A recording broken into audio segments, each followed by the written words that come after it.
Hi friends, welcome back to Manjula's lifestyle vlogs. ಎಲ್ಲರೂ ಹೇಗಿದ್ದೀರಾ? ನೀವೆಲ್ಲ ಚೆನ್ನಾಗಿದ್ದೀರಾ ಅಂದ್ಕೊಂಡಿದ್ದೀನಿ. ನಾನು ಕೂಡ ಚೆನ್ನಾಗಿದ್ದೀನಿ ಫ್ರೆಂಡ್ಸ್.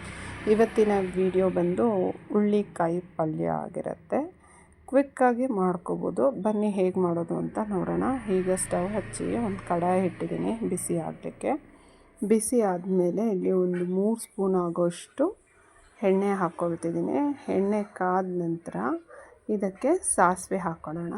ಒಂದು ಅರ್ಧ ಸ್ಪೂನ್ ಆಗೋಷ್ಟು ಸಾಸಿವೆ ಸಹ ಹಾಕ್ಕೊಂಡಿದ್ದೀನಿ. ಸಾಸಿವೆ ಚೆನ್ನಾಗಿ ಸಿಡಿಬೇಕು. ಚಿಟಪಟ ಸಿಡಿದ ಮೇಲೆ ಒಂದು ಅರ್ಧ ಸ್ಪೂನ್ ಜೀರಿಗೆ ಹಾಕ್ಕೊಳ್ತಾಯಿದ್ದೀನಿ. ಜೀರಿಗೆ ಹಾಕ್ಕೊಂಡಾದಮೇಲೆ ಇಲ್ಲಿ ಸ್ವಲ್ಪ ಕರಿಬೇವು ಹಾಕ್ಕೊಂಡಾದಮೇಲೆ 1-2 ಸ್ಪೂನ್ ಆಗೋಷ್ಟು ಕಡಲೆಬೇಳೆ ಇದನ್ನು ಹಾಕ್ಕೊಂಡು ನಾವು ಚೆನ್ನಾಗಿ ಮಿಕ್ಸ್ ಮಾಡ್ಕೋಬೇಕು ಫ್ರೆಂಡ್ಸ್. ಈ ಕಡಲೆಬೇಳೆ ಎಲ್ಲ ಸ್ವಲ್ಪ ಕಲರ್ ಚೇಂಜ್ ಆಗಬೇಕು, ಅಲ್ಲಿವರೆಗೂ ಫ್ರೈ ಮಾಡ್ಕೊಳ್ಳೋಣ. ಈಗ ಇದು ಫ್ರೈ ಆಗ್ತಿದ್ದಂಗೆ ನಾನಿಲ್ಲಿ ಖಾರಕ್ಕೆ ತಕ್ಕಷ್ಟು ಮೆಣಸಿನ್ಕಾಯಿನ ಸೀಳ್ಬಿಟ್ಟು ಹಾಕ್ತಾಯಿದ್ದೀನಿ. ಅಂದರೆ ಉದ್ದುದ್ದ ಕಟ್ ಮಾಡ್ಕೊಂಡು ಹಾಕ್ಕೊಳ್ತಾಯಿದ್ದೀನಿ. ಅದನ್ನು ಸ್ವಲ್ಪ ಮಿಕ್ಸ್ ಮಾಡಾದಮೇಲೆ ಈಗ ಕಟ್ ಮಾಡಿರೋ ಅಂಥ ಈರುಳ್ಳಿನ, ಸ್ವಲ್ಪ ಕೊತ್ತಂಬರಿ ಎರಡನ್ನು ಹಾಕ್ಕೊಳ್ತಾಯಿದ್ದೀನಿ. ಈರುಳ್ಳಿನ ಕಟ್ ಮಾಡಿ ಹಾಕ್ಕೊಂಡು ಇದನ್ನೆಲ್ಲ ಚೆನ್ನಾಗಿ ಒಗ್ಗರಣೆಗೆ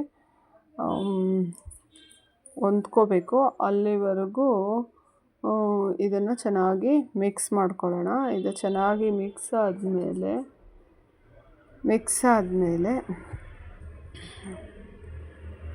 ಇವಾಗ ನಾವೇನು ಮಾಡಬೇಕು ಅಂತಂದರೆ, ಈರುಳ್ಳಿ ಸ್ವಲ್ಪ ಟ್ರಾನ್ಸ್ಪರೆಂಟ್ ಆಗಿದ ತಕ್ಷಣ ನಾವು ಅರಿಶಿನ ಹಾಕ್ಕೋಬೇಕಾಗತ್ತೆ. ಇಲ್ಲಿ ನಾನು ಒಂದು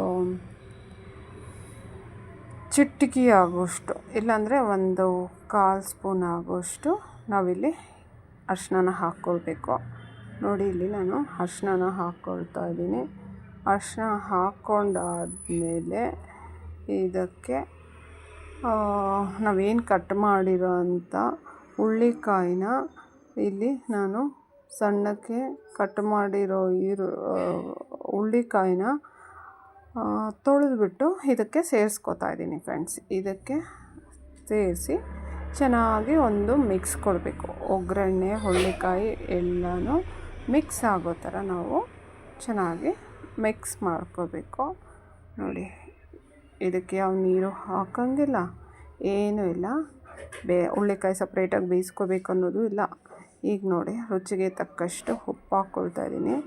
ಉಪ್ಪು ಹಾಕ್ಕೊಂಡಾದ್ಮೇಲೆ ಚೆನ್ನಾಗಿ ಮಿಕ್ಸ್ ಮಾಡ್ಕೊಳ್ತಾ ಇದ್ದೀನಿ.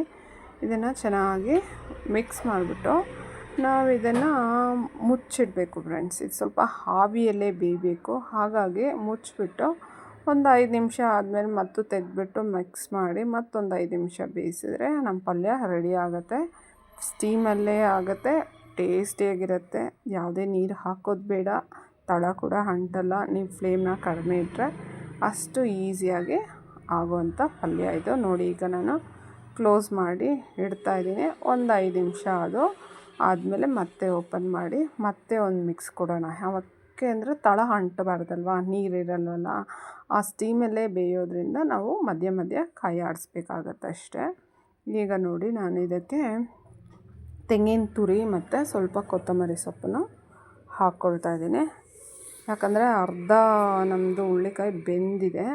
ಹಾಗಾಗಿ ಇವಾಗ ತೆಂಗಿನಕಾಯಿನೂ ಮತ್ತು ಕೊತ್ತಂಬರಿ ಸೊಪ್ಪು ಹಾಕಿ ಮಿಕ್ಸ್ ಮಾಡಿಬಿಟ್ಟು ಇನ್ನೊಂದು 5 ನಿಮಿಷ ಆವಿಯಲ್ಲಿ ಬೇಯಿಸಿಬಿಟ್ರೆ ನಮ್ಮ ಹುಳ್ಳಿಕಾಯಿ ಪಲ್ಯ ರೆಡಿ ಟು ಸರ್ವ್.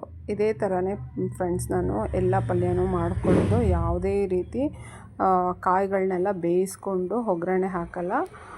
ಇದೇ ಥರ ನಾನು ಸ್ಟೀಮಲ್ಲೇ ಬೇಯಿಸಿ ಮಾಡೋವಂಥದ್ದು ಪಲ್ಯ. ತುಂಬ ಟೇಸ್ಟಿಯಾಗಿರುತ್ತೆ. ಒಮ್ಮೆ ನೀವೆಲ್ಲ ಟ್ರೈ ಮಾಡಿ ಹೇಗೆ ಬಂತು ಅಂತ ಕೂಡ ನನಗೆ ಕಮೆಂಟ್ ಬಾಕ್ಸಲ್ಲಿ ಹೇಳೋದನ್ನು ಮರಿಬೇಡಿ. ಇನ್ನು ಯಾರೆಲ್ಲ ನನ್ನ ಚಾನಲ್ನ ಸಬ್ಸ್ಕ್ರೈಬ್ ಮಾಡದೆ ನೋಡ್ತಾ ಇದ್ದೀರಾ, ಪ್ಲೀಸ್ ಸಬ್ಸ್ಕ್ರೈಬ್ ಮಾಡಿ ನೋಡಿ. ಇನ್ನೂ ನಿಮಗೆ ಬೇರೆ ಬೇರೆ ರೀತಿಯ ವೀಡಿಯೋಸ್ನ ಹಾಕ್ತೀನಿ. ನಿಮಗೆ ಇನ್ನೂ ಯಾವ ರೀತಿಯ ಅಡುಗೆ ಬೇಕು ಅಂತಲೂ ನನಗೆ ಕಮೆಂಟಲ್ಲಿ ಹೇಳಿ, ಮಾಡಲಿಕ್ಕೆ ಟ್ರೈ ಮಾಡ್ತೀನಿ. ಓಕೆನಾ ಫ್ರೆಂಡ್ಸ್? ಈಗ ನೋಡಿ, ನಮ್ಮ ಪಲ್ಯ ರೆಡಿಯಾಗಿದೆ. ಈಗ ಮತ್ತೊಂದು 5 ನಿಮಿಷ ಮುಚ್ಚಿಟ್ಟಿದೆ ಅಲ್ವಾ, ನೋಡಿ ಈಗ ಫುಲ್ ಬೆಂದಿದೆ. ಮತ್ತು ಯಾವಾಗಲೂ ಅಷ್ಟೇ ಫ್ರೆಂಡ್ಸ್, ಪಲ್ಯನ ಫುಲ್ಲಾಗಿ ನಾವು ಬೇಯಿಸ್ಬಾರ್ದು, 100% ಬೇಯಿಸ್ಬಾರ್ದು. ನಾನಿಲ್ಲಿ 70% ಅಷ್ಟೇ ಬೇಯಿಸೋದು. ಸ್ವಲ್ಪ ಅದು ಕ್ರಂಚಿಯಾಗೂ ಇರಬೇಕು. ಆವಾಗಲೇ ಆ ಕಲರು ಅಲ್ಲೇ ಇರುತ್ತೆ, ಕಲರ್ ಇರುತ್ತೆ, ಫ್ಲೇವರ್ ಇರುತ್ತೆ ಎಲ್ಲ. ನಾವು ಜಾಸ್ತಿ ಬೇಯಿಸೋದ್ರಿಂದನೂ ಏನಾಗುತ್ತೆ, ಅದ್ರದ್ದು ಫ್ಲೇವರು ಇದು ಎಲ್ಲ ಕಲರು ಎಲ್ಲ ಚೇಂಜ್ ಆಗಿಬಿಡುತ್ತೆ. ಆವಾಗ ನಮ್ಗೆ ಯಾವುದೂ ಅದರಲ್ಲಿ ಸಾರಾಂಶ ಸಿಗೋಲ್ಲ. ಹೀಗಾಗಿ ನಾವು ಈ ಥರ ಮಾಡೋದ್ರಿಂದ ಹೆಲ್ದಿಯಾಗೂ ಇರುತ್ತೆ, ನಮಗೆ ಸಿಗಬೇಕಾಗಿರೋ ವೈಟಮಿನ್ಸು ಸಿಗುತ್ತೆ. ಓಕೆನಾ? ಈಗ ನೋಡಿ ನಮ್ಮ ಪಲ್ಯ ರೆಡಿ ಆಯಿತು. ಹಾಗೆ ಸರ್ವ್ ಮಾಡಿ ಕೂಡ ತೋರಿಸ್ತಾ ಇದ್ದೀನಿ. ಇವತ್ತಿಗೆ ಇಷ್ಟೇ ಫ್ರೆಂಡ್ಸ್, ಬಾಯ್.